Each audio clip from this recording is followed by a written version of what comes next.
What is up, GOAT World? Or should I say Atlanta? Thank you for coming out. Thank you for showing your love here at Atlanta GOAT Format. I'm your host and owner, Arin, or Kerem. Thank you all for joining us.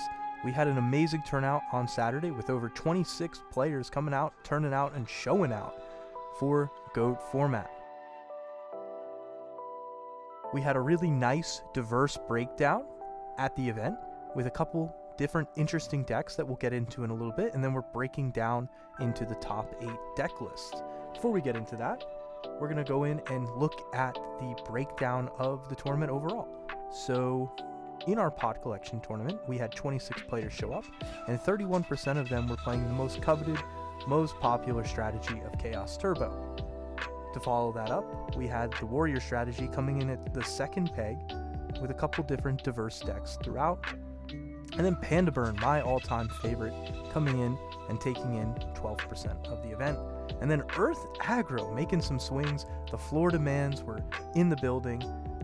Definitely interesting deck, and always cool to see the different lists that come out with that build. We had a couple different rogue strategies break out the rest of the bottom of the barrel.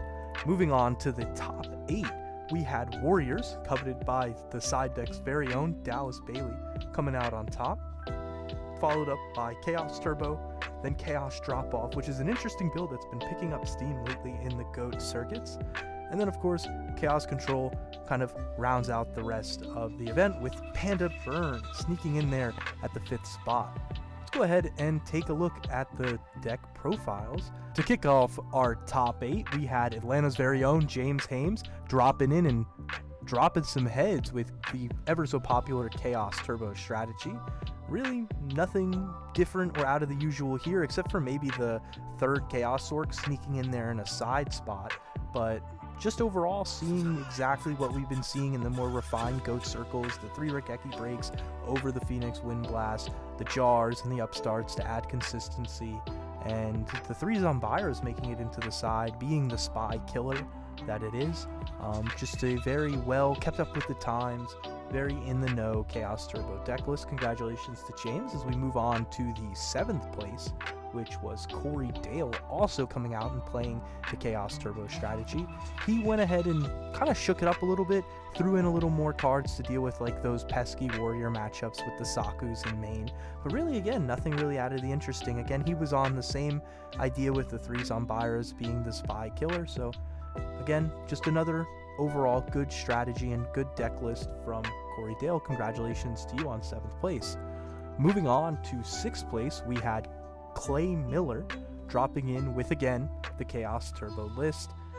This deck list overall, again, the main list is very similar to the last 2. However, he was running a little bit of a smoke screen in his side deck, running the Rhoda with the Blade Knight package. An easy way to get to the Zombiras, out the spies. I really like that idea, and it definitely keeps your opponents on your toes. So congratulations to Clay. As we move on to our 5th place, I feel a bit familiar at home here as Jacob Patterson comes out and drops it down with the Panda Burn. I'm a little biased here as I'm a bit of a burn enthusiast or degenerate. He was dropping in and taking names, had the Giant Rats and Des Koala with the Gyaku Pandas. Can't get any better than this. The triple chain energy and the triple true nades is something that us Panda Burn players have been on for a minute. But overall, very nice list, and congratulations to you, Jacob. Now let's get a little more serious in tone here. We're going to drop into our top 4. These top 4 finalists, just like all of our premier in-person events, receive invites to our end-of-year tournament, and this player has secured the first invite of our tournament. Demario Williams came out and took names with the Chaos Control strategy. It's always great to see Chaos Control making waves and coming in, beating its chest and taking names. Using the 1 meta in main, which is a little interesting, not gonna lie, but I guess paired with the Sorks and the Thunder Dragons, I did see him dropping Balters all day, so that really came in clutch for him. Really interesting side deck here, running the Trap and Spell Killers like Jinzo and Spell Canceller, so just to deal with those annoying decks that you don't want to deal with. I know he was playing a little more aggressive into the following game 2 and 3, whereas in game 1 he was really betting on that, taking that quick game and then moving on to playing a more control-esque strategy during the game. But Well done, Demaria. Congratulations on your top 4 and your invite. Moving on to number 3, we had Daniel Dunn coming out and dropping wave motion cannons. He was running the newly popular, it's been around for a while, but it's never really had as much success as it has in this season, as we've seen in the GOAT circuits, is the Chaos drop-off strategy. Being able to control your opponent's hand using cards like Mask of Darkness. Shout out to Critter format, to be bringing back your trap cards and kind of cycling and controlling your opponent's hand size. And he utilized this very well by throwing in the wave motion cannons. As a fellow Burn player, Wave Motion Cannon is a card that just brings a giant smile to my face, and to see it being utilized in such a way to control game state is just heartening. Another interesting tech he threw in was the legendary Jiu-Jitsu Master in the side to deal with the warrior matchups. So he was really cooking it up in the kitchen before this event, and it certainly worked out for him. Congratulations to Daniel Dunn on 3rd place and your invite. Moving on to our 2nd place, we had Danish Ali coming out with the Chaos Turbo. This man is playing a little bit of an interesting deck list here, as he ended up not having a breaker or tribe on him, and he didn't reach out to any of us organizers to get him them. So he decided to knuckle down, put his head to the wall, and it worked out for him. I mean, he was even playing with a unfinished side deck that largely was not for his matchups, and he ended up in 2nd place. So he just really relied on the carrying of the consistency of Chaos Turbo, running the 3 Regeki Break, running the 3 Judgment, the 3 Upstart, and the 2 Upstart and the 3 Jar. Just going all out and taking his matches with confidence. Who needs a side deck? Congratulations to Danish on your 2nd place finish and your invite. Moving on to 1st place, we have the infamous undefeated champion of our pod collection. It's the side deck's very own Dallas Bailey, and he was of course running the warrior strategy, which is his primary mode of choice. Another really interesting deck list.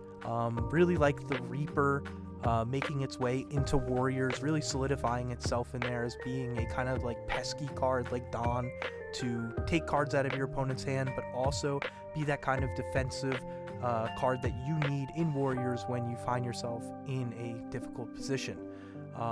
Again, utilizing the mind controls in main goes beautifully against Chaos Turbo, and then actually flipping it on its head and dropping the 3 spies in the side deck really utilizes it against the Chaos Turbo matchup. So kudos to you. I really like the list, and congratulations on 1st place and your invite. Moving on to a couple honorable mentions, we are going to start with Alec Akent, my brother. Shout out to him. I ended up actually cooking this up, so I'm probably patting myself on the back a little bit here. But this is a huge list. Shout out to Cormac in the EU for coming up with this list and piloting at GFC. He actually beat my ass with it at the GFC, so I had to get my brother on the spice. He's really always into playing that jank, and what gets jankier than Dark Dust Spirit dropping its face on the board in GOAT format. This deck goes balls to the wall. It has no breaks. Really interesting, cool deck, and it performed pretty decently well for him on Saturday. So really no complaints. Definitely a deck I want to promote here as something that could become a staple in the GOAT format community.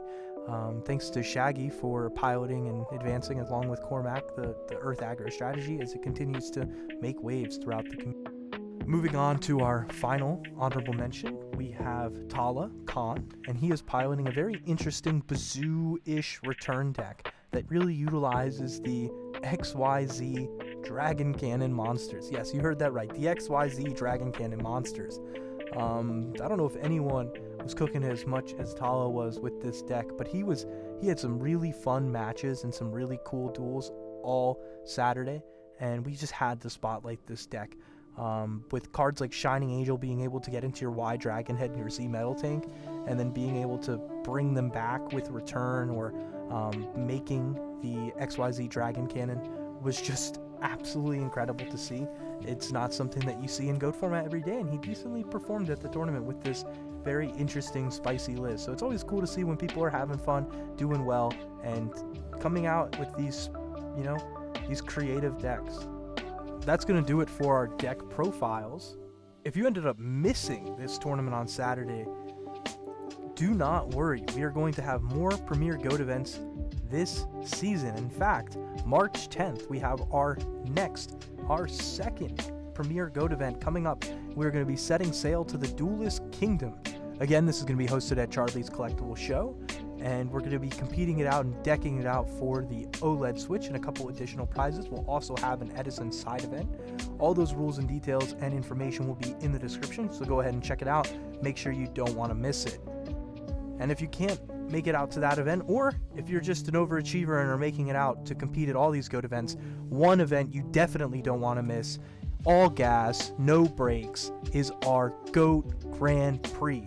Shout out to GOATformat.com for approving us and giving us the nod to host the first GGP of the 2024 season for GOATformat.com. I'm super excited to bring this all to you, and this is also going to be at Charlie's Collectible Show on April 6th. Mark that on your calendars, call out of work, do whatever you need to do to be there, because the best of the best, the cream of the crop of GOAT format players are going to be turning out and showing out for that event, and I want Atlanta on the map.